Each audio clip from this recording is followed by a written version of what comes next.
목사님, 그러면 이제 그렇게 보게 될 때 문학적인 장르가 있다라고 말씀을 하신 건데, 그러면 장르마다 갖고 있는 특성이 있는 거잖아요. 그렇죠. 그러면 장르마다의 구조가 있을 텐데 그 구조에 대해서 좀 설명을 좀 해줄 수 있으실까요? 네, 그 좋은 질문인데요. 네. 우리가 문학 성경도 문학 작품이라고 얘기했잖아요. 근데 모든 문학적인 작품은 그 문학적인 구조를 갖고 있어요. 네, 그렇죠. 네. 그러면 시도 마찬가지고 소설도 그렇고 우리가 어떤 논설이나 설명문들도 마찬가지고요. 심지어 신문 기사도 마찬가지죠. 네. 다 어떤 구조를 갖고 있잖아요. 네네. 그러니까 우리가 가장 쉽게 접하는 구조가 서론, 본론, 결론 네. 이런 구조를 갖고 있기도 하고요.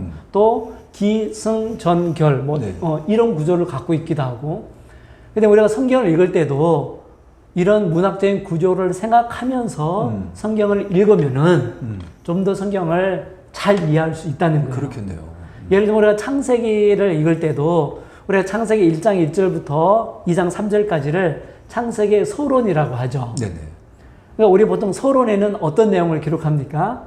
앞으로 그 책에서 쓸 중요한 내용들에 대해서 서론에 미리 얘기를 해두죠. 예고편이라고 볼 수 있는 그렇죠. 거죠. 그것처럼 우리가 창세기 읽을 때 사실 창세기 1장에 보면은 창조에 대한 얘기가 나오잖아요. 네. 근데 창세기 2장 들어가면 어때요? 또 창조에 대한 맞아요. 얘기가 나와요. 왜 똑같은 내용이 두 번 반복되죠?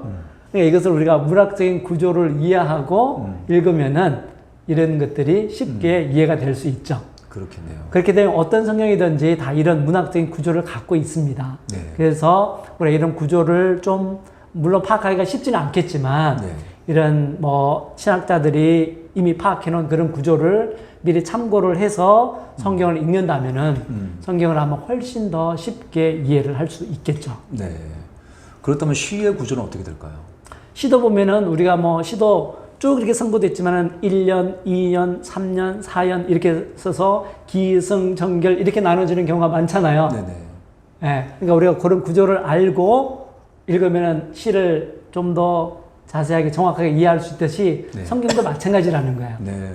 그러면 한 가지 더 얘기한다면 우리가 이제 요한계시록을 다루고 있기 때문에 예. 계시록은 묵시문학인데 예. 묵시문학의 구조는 어떻게 이해하면 될까요? 예.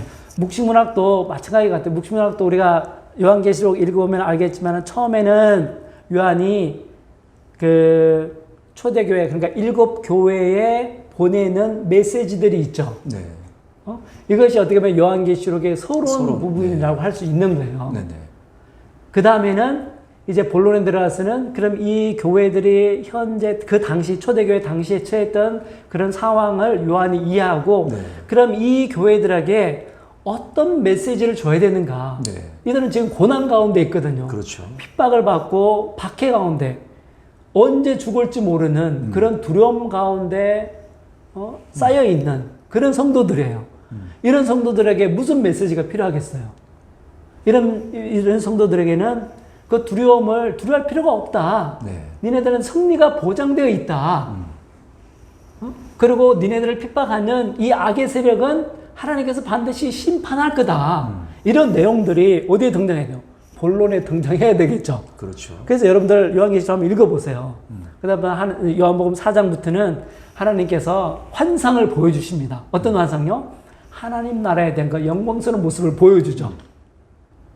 이게 어떤 모습이래요? 장차 초대교회 지금 현재는 핍박을 받고 있지만 너무나 힘들게 살고 있지만 장차 변화될 초대교회의 모습이 이런 하나님의 보좌를 가운데 두고 하나님을 영광스러운 하나님의 모습을 경배하는 네네. 이런 모습으로 변화될 거라는 거예요.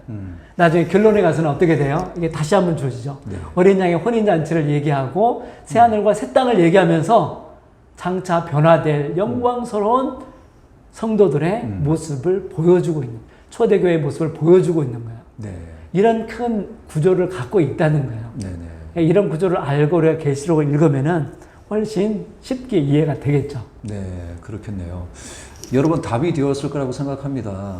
분명히 저희가 말씀드릴 수 있는 것은 목사님께서 말씀하셨던 것처럼 성경 전체는 분명한 하나님 말씀이지만 우리가 이것을 부인하지는 않지만 그러나 인간 기록자를 통해서 성경이 기록이 된 것이기 때문에 모든 활자는 그 글의 성격이나 내용에 따라서 장르가 있다는 것이었습니다. 분명한 하나님의 말씀이지만 그렇기 때문에 문학적인 장르를 이해하고 성경을 보게 될 때 우리가 오류에 빠지지 않고 성경을 좀 더 쉽게 이해하고 묵상할 수 있을 거라고 생각합니다. 감사합니다. 네, 감사합니다. 감사합니다.